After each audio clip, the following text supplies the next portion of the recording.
वो खाएगा, survival of the fittest. अब क्या है, भारत कहता है जो जन्मा है वो कमाएगा, जो कमाएगा वो खिलाएगा। मेरा जन्म मेरे लिए नहीं, मेरा जन्म तो सबके लिए हुआ है। सर्वे भवन्तु सुखिनः, सबके सुख में मेरा सुख है, ये कहता था, वो मेरा भारत है। आज वो भारत मजबूत बना है मेरे भाई। आज जब हिंदुस्तान का बच्चा विदेशों में जाता है हाथ में कंप्यूटर लिए हुए, तो यही अंग्रेज का राष्ट्रपति, अमेरिका का राष्ट्रपति कहता हुआ 1 साल पहले दिखाई पड़ा कि इन भारतीयों से, इंडियन से बच कर रहना, कहीं ये हमारे देश के नौजवानों का रोजगार ना ले जाए। ये बदला हुआ भारत है, ये बदलाव का भारत है, ये नव भारत है, ये भारत के उत्थान का स्वर्णिम युग है। और इस स्वर्णिम युग बनाने वाले आप ऐसे राष्ट्र भक्तों का समूह है जो अकिंचन भाव से काम करता है। मैं क्यों कह रहा हूं कि कोरोना आया, उससे पहले मलेरिया आया, डेंगू आया, जब आता था तो ये विपक्षी लोग मंगाते थे, कहते थे जापान से टीका ले आओ, वो कहते थे अमेरिका से ले आओ। एक और दलाली करने वाला नेता बोलता था कि इसको तो ब्रिटेन से मिला लो, जहां से दलाली ज्यादा वहां का टीका हिंदुस्तान में। तब तक हजारों लोग हिंदुस्तान में मर जाते थे। अब की भी कोरोना आया, पूरा विश्व करा रहा था, अमेरिका में 20-20 लाख लोगों की मृत्यु हो रही थी। उस समय मोदी जी वैज्ञानिकों के साथ में बैठकर बैठक कर रहे थे और एक नहीं 3 वैक्सीन बनाई, और हिंदुस्तान ने अपने देश में नहीं 120 देशों को वैक्सीन की सप्लाई किया और दाता बन गया हिंदुस्तान। याची हाथ फैलाकर याची नहीं, ये हिंदुस्तान दाता बन गया। 120 देशों को उसने वैक्सीन की सप्लाई की।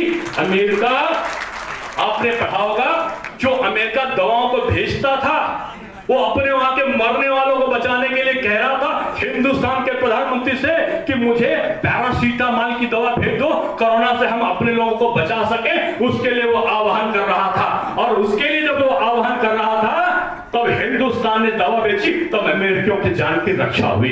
ये बढ़ता हुआ भारत है, ये पटेल का भारत है, ये सुभाष चंद्र बोस का भारत है, ये गांधी जी का भारत है, ये हिंदुस्तान के उस सार्वभौमिक स्वरूप का ये अटल सत्य है, अटल जी का के जीवन का कृत्य है, वो आज सामने आया है। आज एक ऐसा शासक है जिसमें अटल जी की शालीनता है, दीनदयाल जी के विचार है, अडवाणी की दृढ़ता है, और इस भारत भूमि को प्रणम्य भाव से मजबूत करने का संकल्प है। आज उस भारत के प्रणम्य भाव में हम लोग आज 15 दिसंबर को, हम जब 15 दिसंबर 1950 में सरदार पटेल का देहांत हुआ था, उनकी पुण्यतिथि को आज हम लोग स्मरण कर रहे हैं। मैं बहुत साधुवाद दे रहा हूं। मुझे आदत थी कि जब लोग हिलने डुलने लगे तो भी बोलना बंद करता था। क्लास में पढ़ाने जाता हूं, जहां हम लोगों को घर की याद आने लगे, मोबाइल करने लगे, तहां मैं चुप हो जाता। तो मैं बार बार ताक रहा था कि ऊपर वाले गड़बड़ हो जाए, नीचे वाले हो जाए,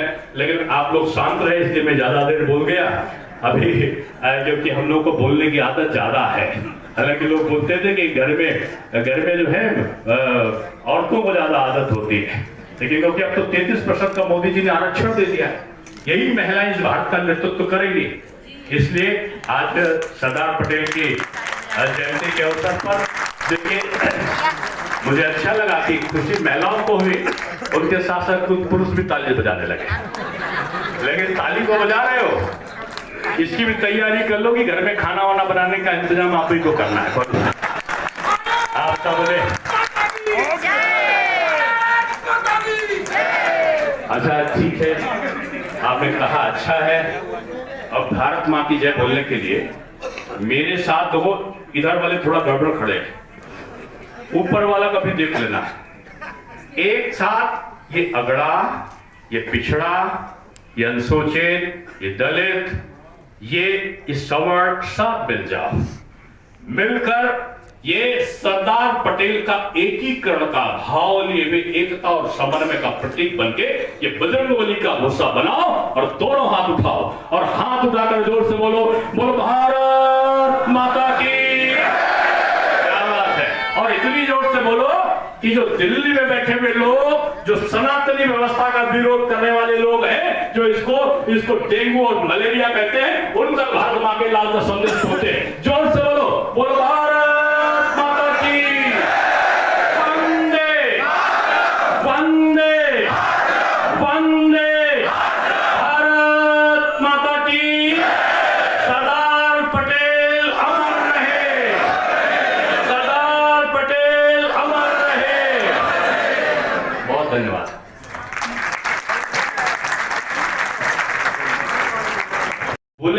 कहा स्वाधीन हुआ है, स्वतंत्र नहीं हुआ है, यानी अपना तंत्र नहीं बना पाया। क्यों? कि जम्मू कश्मीर में 2 विधान 2 संविधान चलेगा, यहां पर विभिन्न प्रकार की चीजों में अंग्रेजों के बनाए हुए कानून चलेंगे। मैं राज्यसभा में 4 महीने से हूं और जब मैं देखता हूं कि 150 से ऊपर पुराने जो अंग्रेजों के जमाने के कानून थे, मोदी जी ने 1 2 3 जाओ हटो, निरस्तीकरण का प्रारंभ हटाना शुरू किया। अपने कानून लागू करना, अपने नियम बनाओ। कश्मीर में कौन रहेगा ये हम तय करेंगे, कश्मीर में 2 निशान नहीं चलेगा ये हम तय करेंगे, कश्मीर में धारा 370 हटेगी हम तय करेंगे, ये 35 से हटेगा ये हम तय करेंगे। ये देश का विभाजन नहीं, ये देश का टुकड़ा नहीं, ये देश का एकीकरण है। अगर देश पर आक्रमण हुआ, ये भारत अब ये आजादी पर ये सफेद रंग का कबूतर उड़ाने वाला भारत नहीं है। इस भारत में आजादी के बाद पता चलता था कि जब 15 अगस्त आया तो ये कांग्रेस के प्रधानमंत्री पाकिस्तान की गोली और हिंदुस्तान के प्रधानमंत्री का सफेद रंग का कबूतर शांति की बोली ये चला करता था। उधर से गोली, इधर से कबूतर, उधर से गोला, इधर से कबूतर, उधर से बम, इधर से कबूतर। मोदी जी आए और उन्होंने कहा कि पाकिस्तान मैं तुम्हें गले लगाता हूं, लेकिन अगर गोली तो इधर से चलेगा गोला, उधर से चला गोला तो इधर से चलेगा बम, और उधर से चला बम तो इधर से तैयार है परमाणु बम, और घुसकर घर में मारेंगे और घर में घुसकर मारकर आतंकवादियों को यहां पर हमारा अभिनंदन पायलट को भी 24 घंटे के अंदर वापस लेने की शक्ति किसी में की। इमरान खान बोल रहे हैं कि हमारा जो यहाँ का आर्मी चीफ है वो थर-थर कांप रहा था, अभिनंदन को अगर रिहा नहीं करते तो मोदी अटैक कर देता। आज मोदी का डर है पाकिस्तान में, आज मोदी का डर है चाइना में। इसलिए मैं कहना चाहता हूं कि याद करो अपने लोगों को, याद करो अपने सेनानियों को। मैं इजराइल गया था जहां युद्ध हो रहा, वहीं पर मुझे most honourable mayor of the world का खिताब मिला। तो वहीं पर ना जो गाजा पट्टी के पास में इजराइल का बॉर्डर है, वहां पर मेरा कॉन्फ्रेंस हुआ था जब मैं महापौर था, और मैंने वहां पर देखा था। वहां पर वो लोग मुझे ले गए, सारे मेयर्स को, सारे गवर्नर्स को, पूरे विश्व के 78 देशों के लोगों को बुलाया था। तो वहां बच्चों को पढ़ा रहे थे, ऐसे कमरे में ले गए, वहां के बच्चों की क्लास लग रही थी। मैंने पूछा, वो पिक्चर दिखा रहे थे, तो तीसरे का, चौथे के, 5वें के, 6ठे के, 8वें के बच्चे वहां पर दिखा रहे थे कि बुलडोजर आ रहा है, नीचे यहूदी लेटा है, उसके सर पर बुलडोजर चल रहा है, फूट रहा है सर, खून से सरवार हो रहा है, सर काट रहे हैं, और काटने के बाद दूसरे के सर पर काटकर उसको लगा रहे हैं। ये नाजियों के द्वारा जो अत्याचार थे वो इजराइलियों के वो बच्चों को दिखा रहे थे कैसे तुम्हारी आजादी में, तुमको आजादी कितनी कठिनाई से मिली है, कितने पूर्वजों का अत्याचार होकर वध हुआ है। ये हिंदुस्तानियों में भी कितने लोगों का वध हुआ है, कितने लोगों को फांसी पर बेंट पर लटका दिया गया, कितने लोगों को जहर दे दिया गया, कितनी माताओं और बहनों की गोदों को सोना कर दिया गया। उसके बाद आपको देश की आजादी मिली।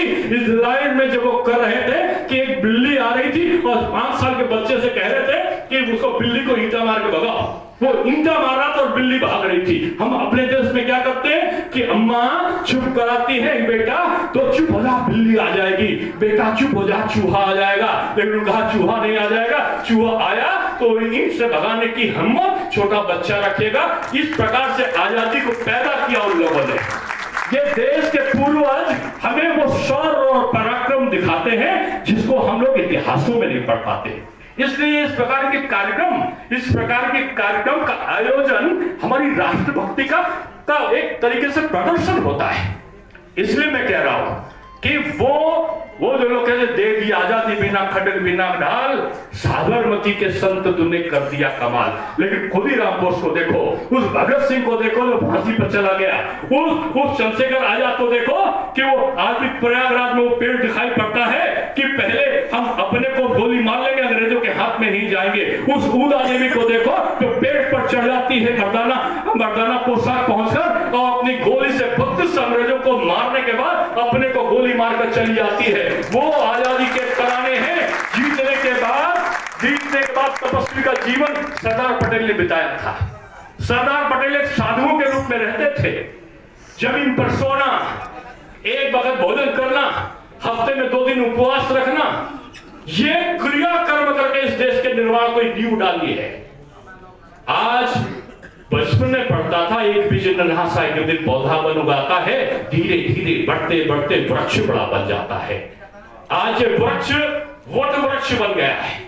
आज वो भारत नहीं है जो भारत आजादी के बाद से अंग्रेजों के शासन काल तक, उस भारत को जो लोग दिखाते थे ना, ये अंग्रेज, ये अमेरिका वाले लोग दिखाते थे हाथ में कटोरा लिए हुए, दिल्ली की गलियों पर भीख मांगता हुआ, फटे हाल कपड़े वाला एक गरीब सा बुजुर्ग, एक हाथ में उसके छड़ी में पकड़े हुआ एक छोटा सा नंगा मुच्चा, एक छोटा सा बच्चा, चिल्लाती चीखती भूख से कराहती हुई औरत, इनके चित्र दिखाकर कहते थे दिस इज इंडिया। आज मोदी जी के आने के बाद वहां पर जो था ना, सर्वाइवल ऑफ द फिटेस्ट लिखा होता था। हाथ में घूंसा लेकर उठाए हुआ एक आकृति दिखाते थे कि जो शक्तिशाली है वही जीवित रहेगा, ये अमेरिका कहता था। World trade